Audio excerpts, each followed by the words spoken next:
Quando Jesus, junto com seus discípulos, está a caminho do Jardim das Oliveiras, essa oração sacerdotal, capítulo 17, ele deve ter passado uma vinha e talvez focando uma videira. Ele fez a comparação que nós encontramos aqui. Não é a primeira vez que se compara Israel com a vinha ou a videira, por exemplo, em Salmo 8, versículo 8 em diante, e também em Isaías 5. Aqui a diferença é que Jesus se declara a videira verdadeira. Quer dizer, a verdadeira fonte da alegria que o vinho celestial, esse bom vinho, que já foi tomado lá em Caná de Galileia e que na ceia que Jesus acaba de tomar junto com os discípulos, ele está lembrando desse fato produzido pela videira. Essa vinha e essa videira tem para nós uma ilustração da importância dos ramos estarem em a videira, estar ligados vitalmente a essa videira. Daí a importância da palavra estar em ele ou permanecer.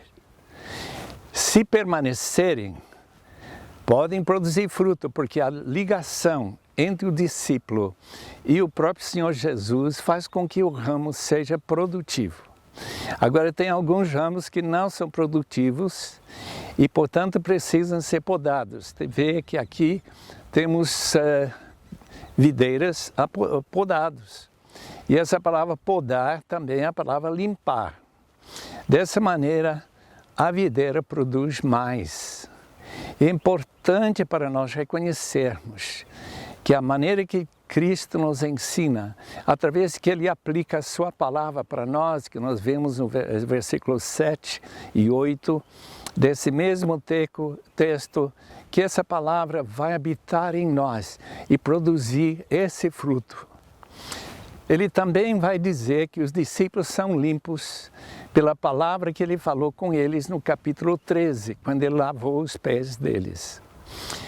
Eu creio que nós devemos entender nesse texto que durante a ceia nós também deveremos confessar nossos pecados, pedir esse perdão, que o sangue de Cristo simbolizado naquele vinho, no sangue de Jesus vai derramar no Calvário, vem para nos purificar e limpar de todo o pecado, como diz 1 João capítulo 1, versículo 9.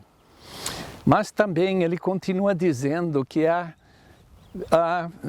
ramos que não produzem nada, que são cortados e depois queimados. Quer dizer, há pessoas que se ligam a Cristo, mas não permanecem. Eles secam e são jogados fora para o fogo. É importante nesse texto, portanto, me parece, que nós entendamos que uma relação íntima com Jesus, viva com Jesus, é absolutamente necessário para que haja fruto que agrada ao Senhor Jesus. Em versículo 8, ele vai frisar o fato que é importante que nós tenhamos sua palavra habitando em nós. Nós não temos Jesus Cristo mais conosco fisicamente, mas o que nós temos é sua palavra, temos as suas promessas, temos os seus mandamentos que vão ser falados no versículo 10. E através desse tomar a sério e viver aquilo que Jesus fala conosco na sua palavra, nós tornaremos de fato discípulos de Jesus. Estamos permanecendo nele. E na medida que isto aumenta, como diz versículo 5, nós produzimos mais fruto. Então, aqui nesse texto também vemos a possibilidade de crescimento espiritual, que nós possamos mudar para frente, deixar nossos pecados para trás, confessando e vivendo nesse progresso espiritual tão importante. O texto, portanto, é uma comparação entre a vida e a videira, E o fruto que produz para a glória de Deus é aquilo que nós todos almejamos, se somos de fato ramos em Jesus Cristo.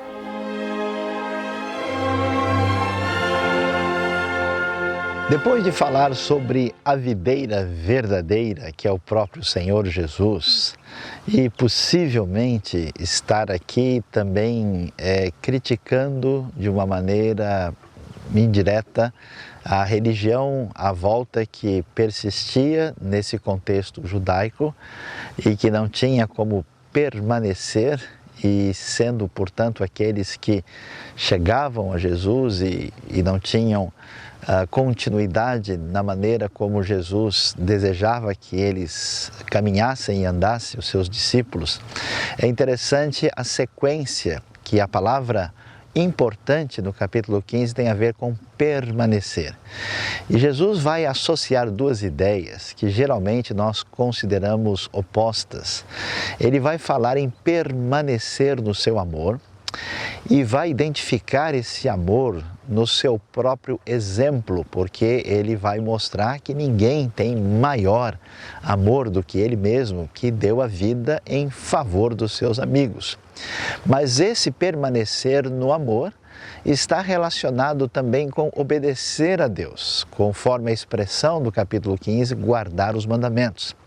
Diferentemente daquela tradição religiosa, onde as pessoas praticavam certos mandamentos por mero legalismo ou por talvez medo ou alguma necessidade de obediência e principalmente para mostrar que eram superiores, Jesus vai mostrar para nós que a relação com Deus que surge dessa videira que tem vida, que tem essa seiva verdadeira, produz um tipo de espiritualidade fundamentada nessa sintonia entre o amor e a obediência. Por isso, o tipo de relacionamento com Deus já não é um mero relacionamento de um servo, de alguém que apenas obedece porque é mandado e porque não tem qualquer tipo de escolha. Não. Esse servo agora também é chamado de amigo. Essa proximidade em relação a Deus é claramente presente por causa da maneira como Jesus define a relação com base no amor, que é uma das palavras mais importantes do Evangelho de João.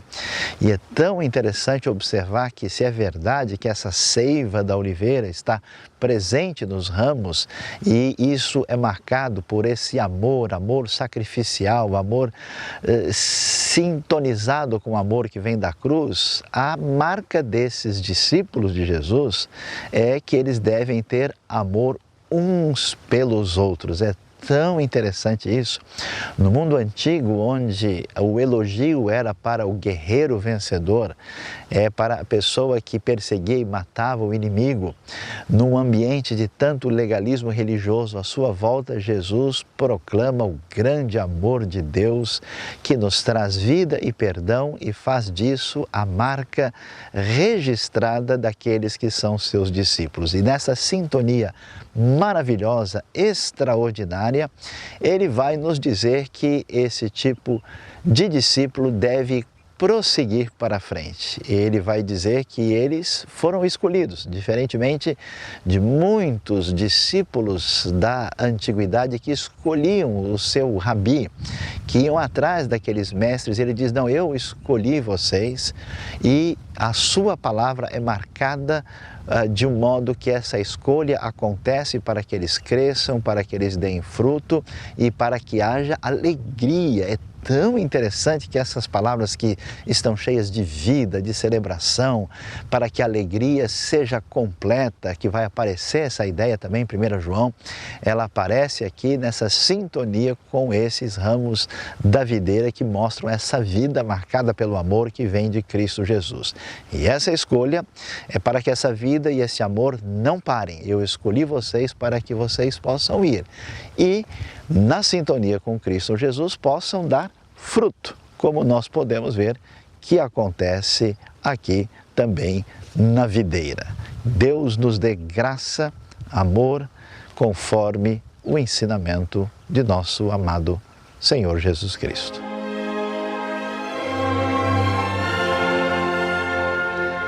Quando chegamos ao versículo 18 do capítulo 15 do Evangelho de João, antes de tudo é necessário entender o cenário aqui e ver o que está acontecendo. Nós estamos na semana da Páscoa, que é a semana da Paixão, que o Evangelho de João vai dar toda a atenção desde o capítulo 12.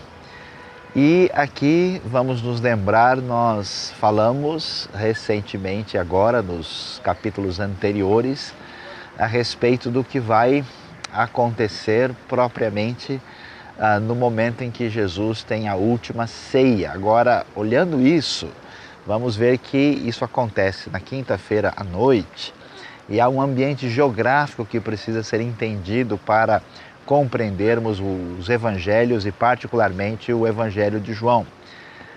Do meu lado direito, subindo, nós vamos para a região mais elevada.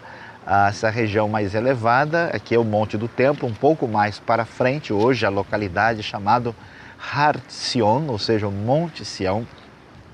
E naquela região está o lugar do cenáculo. Quem desce de lá e vem para cá, necessariamente passa por esse vale que estamos vendo, que é exatamente chamado Vale do Cedron. E saindo do Vale do Cedron, na direção do ponto mais elevado, que está do outro lado, é o Monte das Oliveiras, e um pouquinho aqui à nossa frente nós vamos nos deparar com o famoso Getsemane, o lugar do sofrimento de Jesus. Então, o que vai acontecer nesse cenário antes da sexta-feira, chamada aí a Sexta-feira da Paixão? Jesus começa a dizer para os discípulos que eles vão enfrentar um grande problema que está relacionado com o mundo, porque o mundo os odeia.